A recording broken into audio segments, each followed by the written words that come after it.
क्या विपक्षी एकता बैठक होगी सफल? क्या नीतीश कुमार की राह में अब कोई बाधा नहीं? इस पर चर्चा करने की वजह यह है कि देश को बीजेपी मुक्त करने के लिए नीतीश कुमार ने राज्यों का मैराथन दौड़ किया, जिसका परिणाम यह हुआ कि 23 जून को पटना में विपक्षी दलों की बैठक आयोजित होने वाली है। लेकिन इस महामिलन से नीतीश कुमार के अरमान पूरे होंगे, यह चर्चा का विषय बना हुआ है। दरअसल कहा जाता है कि कुछ पाने के लिए कुछ खोना पड़ता है, पर चुनावों के दौरान ज्यादातर राजनीतिक पार्टियां खोने से ज्यादा पाने में विश्वास रखती है।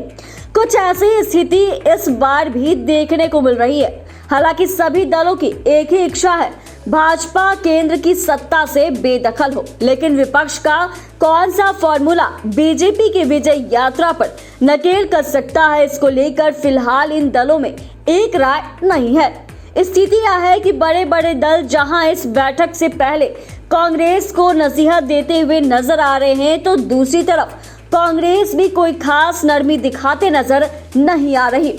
बता दें कि राहुल गांधी और कांग्रेस अध्यक्ष मल्लिकार्जुन खड़गे विपक्षी दलों की बैठक में शामिल होने से पहले पार्टी नेताओं से बात करेंगे, जिसकी वजह से ऐसा अनुमान लगाया जा रहा है कि विपक्षी नेताओं से मुलाकात करने से पहले पार्टी के एजेंडे पर चर्चा करेंगे।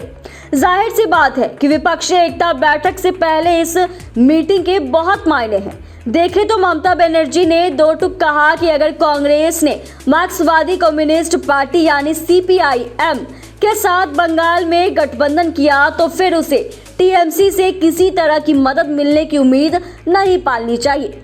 यानी कि कांग्रेस को टीएमसी पार्टी से गठबंधन करने के लिए सीपीआई-एम से किनारा करना पड़ेगा।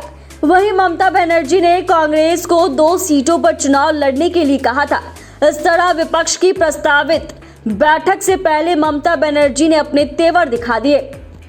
वहीं आम आदमी पार्टी ने तो कांग्रेस के सामने ममता बनर्जी से भी बड़ी शर्त रख दी।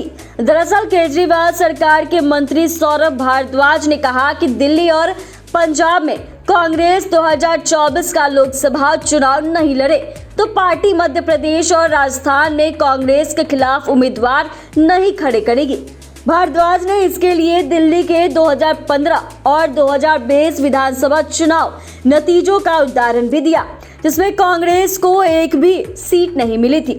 यानी कि आम आदमी पार्टी ने कांग्रेस से कहा कि पार्टी दिल्ली और पंजाब में लोकसभा चुनाव नहीं लड़े। जाहिर सी बात है कि गठबंधन को लेकर विपक्ष की 2 मजबूत पार्टियों ने कांग्रेस के सामने जिस तरह की शर्त रखी है, अगर बैठक में भी इसी शर्त की चर्चा होती है तो फिर विपक्षी एकता बहुत कुछ कांग्रेस के फैसले पर निर्भर करेगा। यानी कि नीतीश कुमार ने भले ही बीजेपी को हराने के लिए प्रधानमंत्री उम्मीदवारी के मुद्दे पर अपने कदम पीछे खींच लिए हो, लेकिन उनके इस त्याग के बावजूद भी विपक्षी एकता पर संशय बरकरार है। हालांकि जिस तरह का नीतीश कुमार का व्यक्तित्व है, उसको देखते हुए ऐसा लग रहा है कि वे विपक्षी दलों को एक एजेंडे पर लाने के में कामयाब हो सकते हैं, लेकिन उनके आगे की राह आसान नजर नहीं आ रही।